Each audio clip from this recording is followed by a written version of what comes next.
두뇌학자 홍양표 박사의 인간 수업. 미드웨스트 대학교 두뇌상담학과 주임 교수 홍양표 박사님 자리해 주셨습니다. 홍 박사님 안녕하세요. 반갑습니다. 네, 안녕하세요. 반갑습니다. 매주 이 시간 정말 유익한 시간. 우리 사랑하는 자녀들 어떻게 하면 잘 양육할까? 특별히 이 뇌 선호도 8가지 영역의 뇌 영역에서 지금 우리는 구성력을 살펴보고 있습니다. 박사님 지난주에요. 구성력, 특별히 이 기능적인 부분에서 그렇죠. 이 손과 관련된 부분을 말씀해 주셨고 네, 오늘은 기능적인 부분과 함께 오늘은 심리적인 그렇죠. 부분? 예. 네, 심리적인 것도 이제 우리 뇌는 사실은 과해도 안 좋고 너무 없어도 안 좋고. 이 구성력은 열정 지수였잖아요. 열정. 그러니까 이게 유기적 관계, 다른 거와 비슷한 관계를 맺었을 때가 지나친 열정은 아니고 예. 이게 진정한 열정이에요. 근데 지나치거나 부족하면 문제가 생기는 거죠. 자, 오늘은 그러면 네. 열정 지수인데 네. 이 열정이 지나친 경우도 있거든요. 예를 들어서 이런 경우죠. 우리가 보통 애들을 봤을 때 얘는 자기중심적이다라고 표현하는 아이들. 그럼 얘는 자기중심적이다는 뭐예요? 모든 것이 나를 중심으로 돌아가야 돼요. 그렇죠. 그러니까 내가 친구들을 만나면 나만 반장해야 되고 내가 맛있는 거 먼저 먹어야 되고 지나치잖아요. 그렇죠. 얘는 지나쳐서 즉 과해서 문제가 되는 경우죠. 이런 경우가 있고요. 또 하나 더 예를 들면 반대로 엄마는 나만 미워해라고 생각하는 아이들, 그리고 엄마는 나만 사랑해라고 생각하는 아이들이 있어요. 엄마는 나만 사랑해라고 생각하는 애들은 굳이 엄마한테 지나치게 사랑을 받으려고 할 필요가 없죠. 왜? 나만 그렇죠. 사랑하는데. 예. 근데 엄마는 나보다 동생이나 형만 더 사랑한다고 느끼면 그 사랑을 받아야 될 거 아니에요. 받고 싶죠. 그렇죠. 그래서 지나치게 사랑을 갈망하는 애가 되겠죠. 그러니까 이렇게 어렸을 적에 아무것도 아닌 이 열정이 과해 버리면 이게 우리가 컸을 때 어떤 상담에서 심리학적으로 문제점을 이야기하는 겁니다. 그래서 뭐가 과하거나 부족하면은 우리 뇌는 다쳐요. 네, 그래서 나중에 컸을 때 그런 문제점들이 청소년이나 그 후에 심각한 문제로 나타날 수가 있다는 거죠. 오늘 구성력 그 열정 네. 지수가 약할 때도 있을 거예요. 자, 오늘은 시간 관계상 좀 과하게 그렇죠. 높아질 때 그 열정들. 이 두 아이가 주로 이제 과하고, 그리고 또 이런 애가 있죠. 집에서 온 식구가 나만 떠받드는 아이들. 그럼 다 나만 받았잖아요. 예. 그럼 얘가 이제 과하죠. 나만 받아야 되잖아요. 이것도 자기중심적과 비슷한 이런 사례가 되는데, 그럼 이제 자기중심적인 아이들은 저 사람이 나만 잘해주길 원하니까 나는 다른 사람의 마음을 읽을 필요가 있다 없다? 없다. 없죠. 이걸 우리가 눈치 없다 그러는 거예요. 그래서 자기중심적인 애들의 가장 큰 특징은 눈치가 없어요. 즉 내가 1등하고 싶은데 쟤도 1등하고 싶네를 그 사람의 마음을 읽을 수만 있다면, 그래서 이 구성이 과하면 눈치가 없어집니다. 그래서 이 운에서 눈치가 없어지는 걸, 즉 눈치를 놓쳐요. 그러면 평생 살아가면서 얘는 정말 힘들게 살아갈 수밖에 없거든요. 그래서 이런 경우가 있고, 또 만약에 반대로 애정 결핍증이다 그러면 형제가 여럿인데 나만 괄시받고, 이런 게 우리가 드라마나 영화에서 보면 많이 나오죠. 예. 네, 이런 경우는 또 지나치게 사랑을 갈망해야 되니까 안 되면 빼앗아야 돼요. 사랑을 빼앗으려도 받아야 돼요. 그러면 성인이 돼서 어떤 문제가 생기는가 한번 생각해 보시라는 거죠. 지나치면은 의부증 이런 것도, 의처증도 올 수가 있다는 거예요. 왜? 그럴 수 있겠네요. 지나치게 나만 봐야 되니까. 그리고 다른 사람 볼까 봐 불안하잖아요. 그럼 청소년 때는 이 친구가 나하고 사귀는데 친해지면은 혹시 만약 이 친구가 나보다 다른 친구를 사귀면 어쩌지? 나보다 다른 친구를 더 좋아하면 어떠지? 그래서 적당한 거리를 두고 못 넘어가요. 아니면 친구가 너 이 시간에 나와, 너 나쁜 짓 나하고 같이 하자라고 할 때 친구가 안 놀아줄까 봐 거절을 못 해요. 그런 것도 있겠네요. 그렇죠. 이러한 것들은 애정 결핍증 있는 아이들이 살아오면서 나타나는 현상인데, 우리가 이제 어린아이부터 어떤 문제점이 나타나는 현상이 다 다르다는 거죠. 그렇죠. 그래서 부모가 눈치를 못 채는 거예요.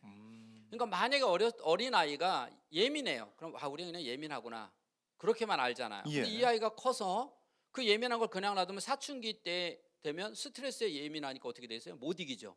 그 분노 조절이 안 되죠. 한 예를 들어서 이렇게 우리가 나타나는 단계가 다 다르게 나타나요. 그래서 이렇게 애정결핍증 나타나는 단계가 나이마다 다르고, 자기중심적인 애들이 나타나면서 나이마다 다르고 이렇게 나타나죠. 야, 이거 뭐 여러분 지금 들으시면 아시겠지만 그냥 뭐 구성력, 열정 지수가 좀 높았다, 여러분 이 수준이 아니라 정말 그 단계를 거쳐서 그만큼 이게 쉬운 영역은 아닌데요. 이거 그렇죠. 지금 현재 그 전에는요, 한 몇 년 전 코로나 이전에는 연구소 상담으로 오는 아이들 중에서 가장 심각하게 오는 아이들이 스크린 중독이었었어요. 예. 지금은 이 구성 열정이 없거나 지나쳐서 오는 애들이 훨씬 많아요. 어. 그럼 이런 아이들이 사회적으로 또 문제가 되고 있거든요. 음. 그리고 이런 아이들이 또 특히 이제 다음 시간에 얘기할 열정 없는 애들은 또 더 심각한 문제가 나타나거든요. 어. 그러면 이렇게 우리가 지난번에 했지만 아이들의 미래는 뭐냐면 어제 더하기 오늘이 내일이란 말이에요. 우리 아이가. 예. 근데 엄마들은 어제 오늘 빼고 미래 우리 아이만 있을 거라고 착각을 하고 사십니다. 어. 그러면 어저께 어머니가 아이에게 이 스스로 이 아이가 자기 스스로 자기중심적인 아이를 만들어줬어요. 오늘도 얘는 집에서 뭐든지 자기만 이겨야 돼요.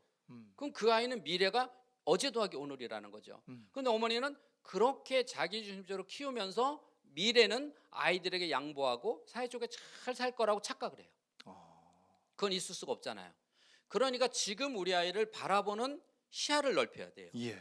그래서 우리 아이가 지금 애정결핍증이냐 자기중심적이냐. 어. 그럼 얘가 집에서는 그냥 들어주면 돼요. 이쁘잖아. 애가 엄마 이길 거야. 이쁘잖아요. 달리기에서도 그렇죠. 엄마한테 지면 애가 울고 있어. 알았어 다시 해. 엄마가 져주잖아요. 자, 이런 건 이쁘지만 친구 관계가 그렇다고 한번 봐볼 때는 친구를 얘가 못 이겼다고 삐져서 안 놀고 한쪽에 가 있고, 자 그럼 친구가 알아서 내가 져줄게 그럴까요? 아니죠. 왕따 당할 수밖에 없죠. 그렇죠. 자, 이러한 부분들을 엄마는 숙고 못 하고 있다는 거죠. 그러면 네. 오늘 이 일을 아침에 어쨌든 우리 박사님이 나오셔서 솔루션을 우리는 또 얻고 그 솔루션 가운데 좀 걸어가고 싶은데. 예, 그러면 우리 아이가 어느 쪽으로 과하냐? 이 두 가지는 극과 극이잖아요. 예. 지나치게 관심을 준 아이와 지나치게 관심을 못 받았다고 생각하는 아이들, 즉 엄마 입장에서 아이 입장에서 예. 생각하는 아이들에게 당연하죠. 지나치게 과하면 눌러주고 부족하면 띄워야 될 거 아니에요. 그래서 아이가 하나인 아이가 참 힘든 거예요. 이건 내가 과한 건지 부족한 건지 기준이 없잖아요. 어. 2명이나 3명은 쉬운데. 그래서 하나일 때는 그냥 서열만 정하면 돼요. 우리 집에 가장 서열이 누가 높아? 얘 머릿속에서 엄마 이건 안 되죠. 아빠, 엄마, 아이. 이 남녀 평등 이걸 떠나서 이건 우리가 타고난 인간의 본능적 서열이에요. 그러면 이 서열만 잘 정해지면 이 아이는 반드시 자기중심적인 게 바뀝니다. 그러면 맛있는 것은 누구 먼저 드세요 할까요? 아빠 먼저, 그렇죠. 엄마 먼저. 아빠 먼저 드세요, 엄마 먼저 드세요 하면 밖에 가서도 아이들에게 야 너 먼저 해, 너 먼저 먹어. 이게 이루어질 거 아니에요. 근데 집에서 맛있는 거 있으면 아빠는 직장에서 많이 먹으니까 너나 먹어, 너나 먹어. 이래 버리면 그럼 얘는 서열이 없죠. 그럼 바깥에서도 나만 먹으려야 되고 나만 1등 해야 되죠. 이런 거고. 요즘에는 이제 대부분 엄마들이 애정결핍증은 아마 이제 없어질 거예요. 애가 하나밖에 없는데 애정결핍증이 있어요. 너무 하나. 과하죠. 애정이. 그죠, 하나고 그다음에 뭐 이모도 없고 삼촌도 없고 이런 단어가 없어질 이런 거라는데, 하나인 아이들은 대개 애정결핍증은 없어요. 둘인 아이 중에서 특히 큰 애가 이제 그런 경우, 지금 이제 그런 경우가 이제 있는 아이들은 대부분 있을 거예요. 그런 아이들은 너무 부족했다고 생각했는데 엄마 입장에서 아니에요, 저는 애를 정말 사랑했어요. 그건 엄마 입장이에요. 자, 사랑의 기준이 뭐냐면 누구보다 더 사랑했냐요. 누구보다 더 사랑했냐가 그게 사랑의 기준이에요. 기준이다. 그렇죠. 그러니까 보통 사람들은 제가 얘요 진짜 많이 사랑했어요 이렇게 얘기하는데, 얘가 볼 때는 사랑했어. 근데 동생보다는 덜 사랑한 거예요. 그럼 애정결핍증이에요. 그러니까 차라리 내가 만약에 동생을 100만큼 사랑하고 큰 애를 90만큼 사랑하면 애정결핍증이 걸리거든요. 근데 큰 애를 30만큼 사랑하고 작은 애를 20만큼 사랑하면 얘는 정말 행복해요. 그러니까 항상 기준이에요. 누구보다 더. 그래서 어머니가 냉정하게 봤을 때 동생이 형보다 더 사랑받는다고 생각하면 엄마는 내 편이에요. 그럼 형을나 누나나 언니를 무시하게 되죠. 왜? 엄마가 빼기 내 편인데. 근데 얘는 엄마와 동생이 같은 편이니까 얘는 어떻게 돼? 힘들죠. 그러니까 동생이 미워 안 미워? 밉죠. 밉죠. 요게 그래서 엄마 동생 없었으면 좋겠다. 뭐 요런 얘기는 애정결핍증의 시초예요. 아, 우리 애가 애정결핍증이 있구나. 그리고 엄마가 없을 때마다 동생을 함부로 한다. 자, 이런 경우. 그다음에 늘 애기 혓짧은 발음, 애기처럼 발음하거나 어린아이처럼 이렇게 하는 아이는 동생이 그러니까 엄마가 관심 주는 걸 보고 나도 저렇게 하면 관심 받나 보다 해서 애기처럼 하거든요. 이런 아이들은 애정결핍증입니다. 그래서 그걸 빨리 캐치를 하지 않으면 청소년 때, 성인 때 크면서 계속 심리적으로 정상적인 아이는 문제적 삶을 살아갈 수밖에 없다는 거죠. 그러면 캐치를 했어요. 네. 캐치를 한 다음에도 네. 한번 알려주면 좋을 것 같아요. 캐치했으면 이제 만약에 애정결핍증이에요. 그러면 당연하죠. 뭔가 눈에 보여야 되는데 보이는 게 아니라 엄마는 너가 진짜 사랑해. 그럼 백날 해봐야 이제 이미 신뢰를 잃었어요. 예. 그럼 맛있는 거 있으면 다 줘서 너 다 가져. 동생은 네 맘대로 해. 자, 이렇게요. 그럼 얘가 처음에는 너 안 줘. 그럴 거 아니에요. 왜 그렇죠. 한이 맺혔잖아요. 예. 그 어느 날 보면 동생이 불쌍해 안 불쌍해? 불쌍해. 그렇죠. 너 이거만 줄게. 그때부터 이제 어느 날은 네가 더 많이 먹어. 자, 이렇게 돼야죠. 여기까지 가야 되는데 큰애 5개 줬어요. 동생은 1개 줬어. 그 엄마가 그걸 보다가 열 받아 안 받아? 좀 봤죠. 이게 그냥 형아가 그럴 거 줬더니. 아니에요. 형아 돼갖고 똑같이 나눠 먹어야지 어떻게 하나 줘. 자, 이렇게 돼버리면 그다음부터 역시 그래. 엄마는 이뻐하는 척만 하는 거야. 이렇게 다시 이제 생겨버리면 그때부터는 정말 힘들죠. 권한을 줄 거면 확실하게 권한을 줘야 그렇죠. 돼. 그리고 이제 자기중심적인 아이들은 반대로 아까처럼 서열을 정해서 집안일 우선 간단하게 먹는 것부터 뭐 치우는 것부터 네가 해. 엄마 도와. 그래서 엄마 도와 아빠 도와를 입에서 달고 살아서 이 아이가 왜 나는 엄마만 도와야 돼? 왜 엄마는 나를 안 도와? 이렇게 따질 거 아니에요. 그렇죠. 너 우리 집 꼴찌잖아. 항상 군대에서 누가 꼴찌가 일하잖아. 너 꼴찌야 네가 일해야지. 각인을 계속 시키는 각인을. 그래서 어렸을 적에 각인을 못 시키면 커서도 문제가 되는데 예를 들어서 이런 거죠. 성인 ADHD가 있다고 치자고요. 이 사람이 예. 어렸을 적에도 문제가 있었어요. 그 어렸을 적에 해결이 됐으면 되는데 그냥 컸잖아요. 커서 놓쳤잖아요. 근데 그때도 현상은 있었거든요. 똑같아요. 그러니까 우리가 어릴 때는 별로 뭐 아이 크면 좋아지겠지 이런 생각 때문에 놓치는 경우가 되게 많다는 거죠.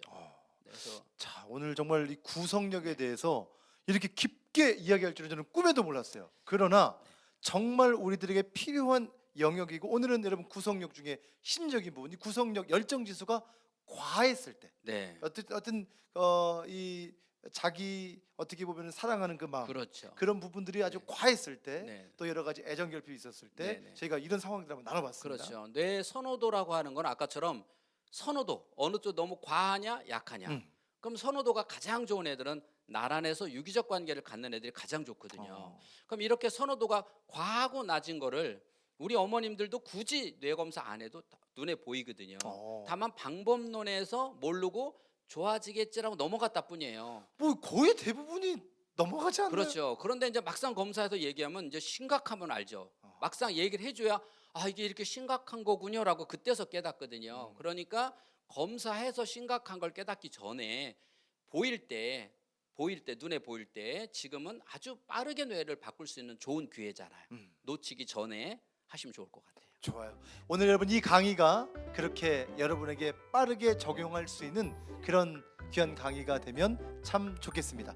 오늘 여러분과 함께 구성력 그 두 번째 시간 함께 했고 다음 주에는 이 열정 지수가 정말 낮은 네, 바닥인 그런 아이들. 바닥인 친구들은 네. 어떻게 우리가 또 네. 지도하면 좋을지 알아보고요. 우리 홍 박사님의 강의 많은 분들 공유하시기 원하시는데요. 샵 1069번 50원의 유료 문자로 인간이라고 두 글자 문자를 보내시면 링크 주소를 보내드리고요. 이 링크를 많은 분들에게 우리 교회 식구들 또 사랑하는 가족들 단톡방에 꼭 공유하셔서 많은 분들이 보고 유익함을 얻기를 응원하고 축복합니다. 지금까지 홍양표 박사님과 함께했습니다. 고맙습니다.